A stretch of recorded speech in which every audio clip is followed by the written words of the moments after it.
안녕하세요. 우리 예수님을 믿는 사람들은 이 땅에 살고 있지만 사실은 천국 시민들이지요. 그래서 우리 예수님께서 산상보훈 말씀 중에 마태복음 6장에서 천국 시민으로 살아갈 지혜에 대해서 말씀하셨지요. 주변을 돌아보고 구제하며 살아라. 기도하며 살아라. 때로는 금식하며 집중적으로 기도하며 하나님과 소통하며 살라고 하셨지요. 오늘 네 번째 20절에서 보물에 대한 말씀을 하시는데요. 보물이란 뭐죠?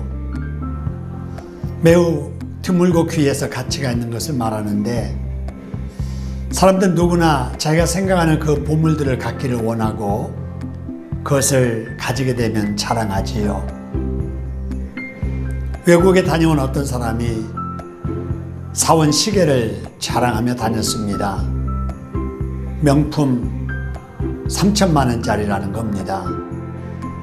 그런데요, 6개월이 지나자 땀이 손목에서 나는데 눈물이 묻어나는 거예요.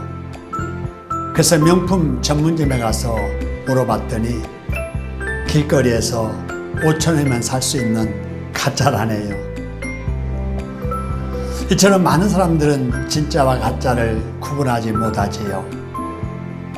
보물을 쓰레기로 생각하기도 하고요.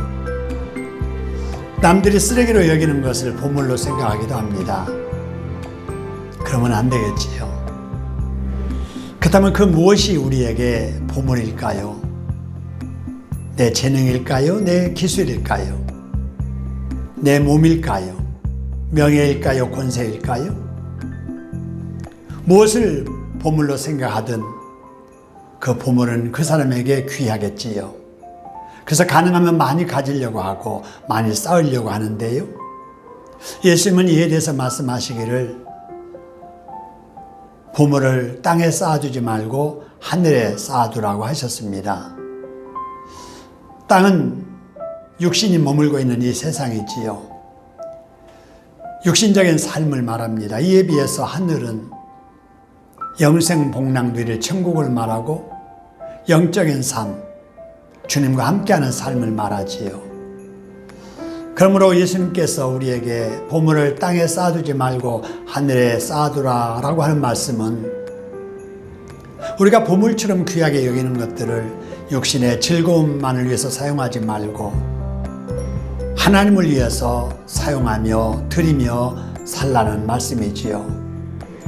우리가 보물처럼 귀하게 여기는 것들을 세상만을 위해서 살지 말고 하나님의 나라를 위해서 드리라는 겁니다. 왜냐하면 땅에 쌓아두면 그 무엇이든지 좀과 동록이 해하게 되고요. 쓸모없게 되고요. 도둑이 도둑질을 하진다. 결국 남의 것이 된다는 거지요. 그런데 하나님을 위해서 사용하는 것이나 하늘에 쌓아두면 그럴 일이 없다는 것입니다.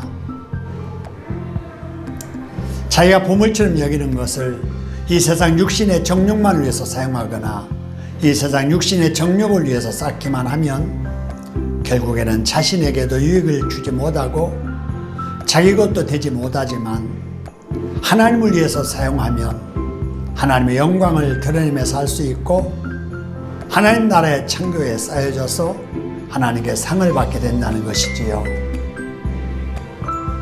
그러면 어떻게 해서 우리가 보물을 하늘에 쌓을까요? 뭘 하든지 하나님의 영광을 위해서 해야 합니다. 공부를 해도 경제활동을 해도 살림을 해도 하나님의 영광, 하나님을 기쁘시기 위해서 해야 되지요. 그리고 복음을 전해서 한 영혼이라도 살려내고 한 영혼이라도 예수님의 제자로 세우고 섬기라고 허락하신 교회를 부흥시키는 일에 헌신하며 사는 것이 보물을 하늘에 쌓는 일이지요. 우리가 하늘에 보물을 쌓으면 어떻게 될까요? 하나님께서 기억하셔서 영원한 창고에 쌓여지게 될 것이고 그것은 우리의 상급이 되고 영원한 내 것이 될 것입니다. 이런 진리를 깨닫는 사람은 땅에 살아도 땅의 가치가 아닌 예수님의 가치로 살아가지요. 돈에 끌려 돈의 노예로 살지 않고 하나님의 자녀로 돈을 지배하며 살게 되지요. 그러면 참 보물이신 예수님을 모시고 사는 사람에게 돈은 따라오게 될 겁니다. 그래서 참 보물이신 예수님께 사모할 때마다 큰 은혜를 받고 기도할 때마다 응답을 받아 하나님께 영광이 되는 행복한 천국 시민이 되시기를 주님의 이름으로 축원합니다. 감사합니다.